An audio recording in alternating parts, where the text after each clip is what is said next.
தென்காசி மாவட்டம் செங்கோட்டையில் உள்ள தஞ்சார்பத்து குளத்தில் உடைப்பு ஏற்பட்டு வெள்ள நீர் ஊருக்குள் புகுந்திருக்கிறது.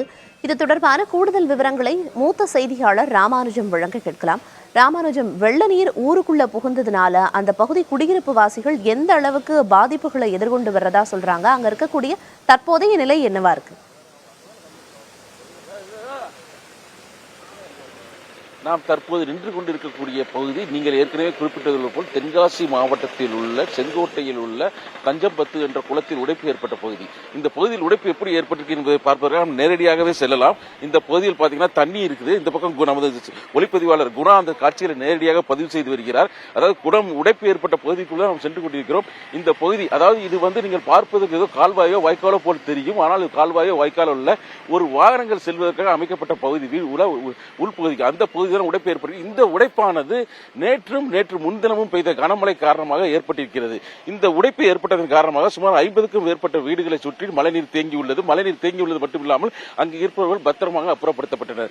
இது தொடர்பாக நமக்கு பிரத்யேக பேட்டியளித்த அமைச்சர் KKS ராமச்சந்திரனிடம் கேட்டபொழுது அவர் குறிப்பிட்டு கூறினார், அதாவது 50க்கும் மேற்பட்ட குடும்பங்கள் இந்த கனமழை காரணமாக பாதிப்பு ஏற்பட்டிருக்கிறது. அவர்கள் பாதுகாப்பான இடங்களில் தங்க வைக்கப்பட்டிருக்கிறார்கள். கலைவாணர் அரங்கம், அதாவது குற்றாலத்திற்கு வருபவர்களுக்கு கண்டிப்பாக தெரியும் கலைவாணர் அரங்கம் என்று அங்கு பாதுகாப்பான இடங்களில் தங்க வைக்கப்பட்டிருக்கிறார்கள் என்று தெரிவித்தார்.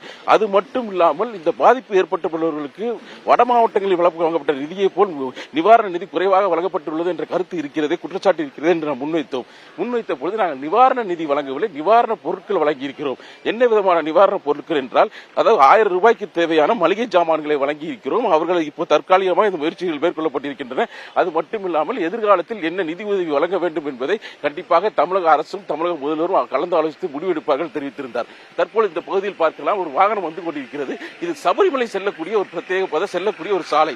இந்த சாலையில் தான் மிகப்பெரிய நேற்று நீங்கள் குறிப்பிட்டது போல் கொல்லம் செல்லக்கூடிய பகுதி இந்த சாலை, ஆரியங்காவு கொல்லத்துக்கு செல்லக்கூடிய சாலை. இங்கு முழுமையாக சாலை போக்குவரத்து துண்டிக்கப்பட்டிருந்தது. தற்பொழுது தண்ணீர் சற்று குறைந்துள்ளதால் போக்குவரத்து மீண்டும் சீராக்கப்பட்டிருக்கிறது. இதுதான் தற்போது இங்கே உள்ள கள நிலவரம். பிரியா,